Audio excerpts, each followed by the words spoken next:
Hello, my name's Mairi and I'm a personal impact expert and career development coach. And I'm really excited to be able to share with you my top 10 tips for communicating confidently in a series of 10 videos. This is video number 1 and I hope you enjoy.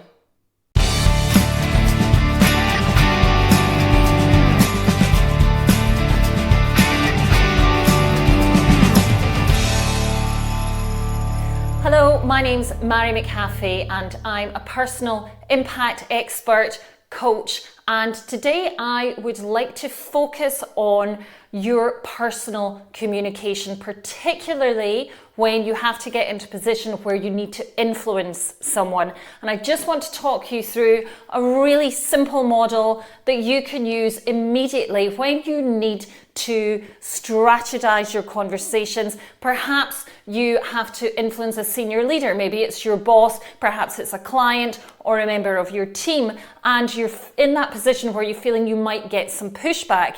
And sometimes we get anxiety about that, thinking about, well, what's the other person going to say? How are they going to object to this? So this model, it's called the proof model, is just a really simple way to pin your conversation together. It could also be used for a presentation, or perhaps it's an email that you need to send. So the first thing is you have to state your position or your proposal.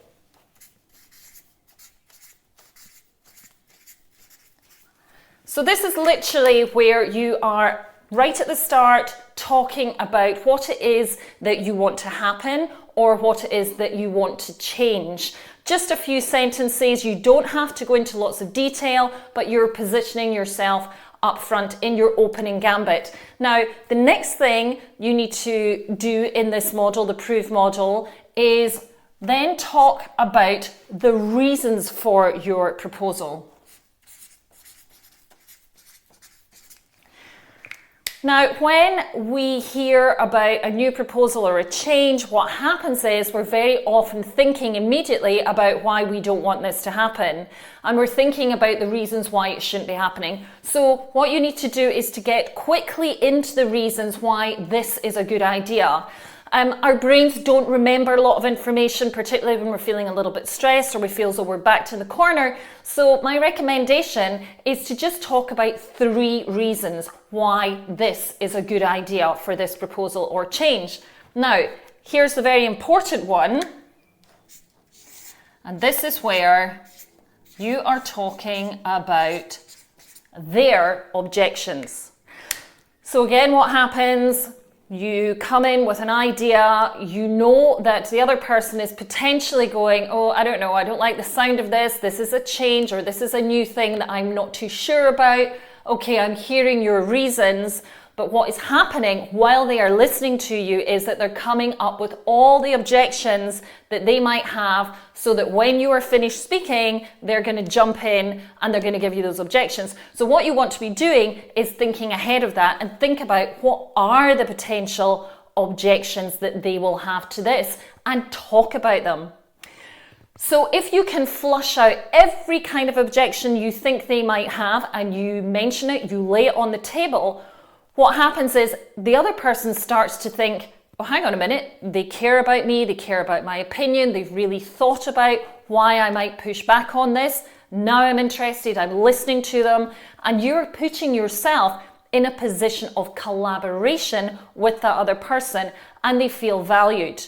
It also helps you to stop worrying about, oh my goodness, when are they going to stop me, to start saying, hang on a minute, here are my objections. So flush them out as much as you possibly can.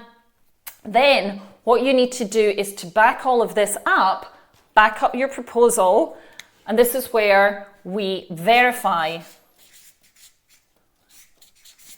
Or you could call it social proof.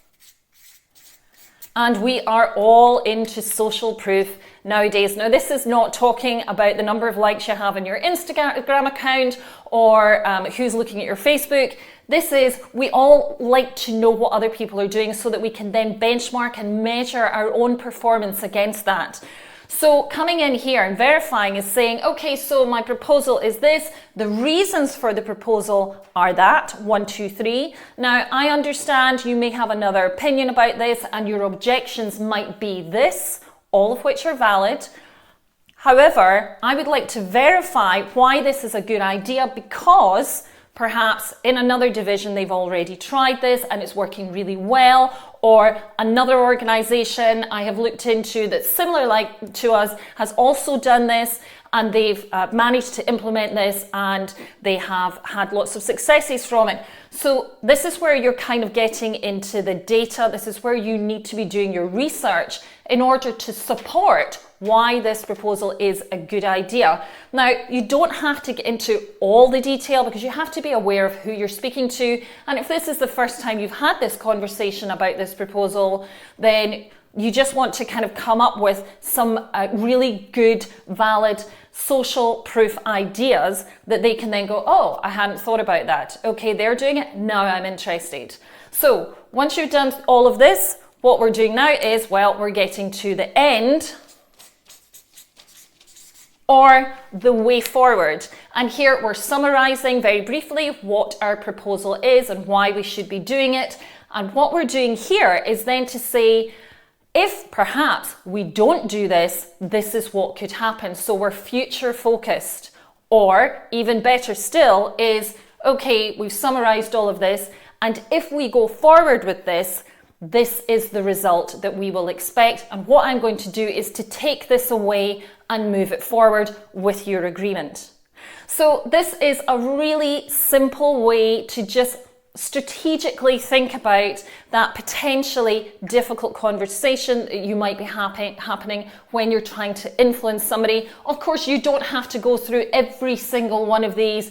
Don't learn it by rote, but it's just a good way to help you to prepare. I use it with my clients, I use it with myself, and I challenge you to have a think about the next time you need to put forward a recommendation to maybe try using the proof model. So thank you for your time. I hope that has been useful for you, and I look forward to the next time that I can share some insights with you. Thank you for watching. I hope that's given you just a simple strategy for being able to influence people. In the next video, we're going to be talking about feedback, that kind of scary word that we're very often unsure about what that feedback is going to look like, and also how to give it to other people. So very often we just avoid it. So I will be sharing a very simple model with you about how we pin those conversations together, and I look forward to seeing you in the next video.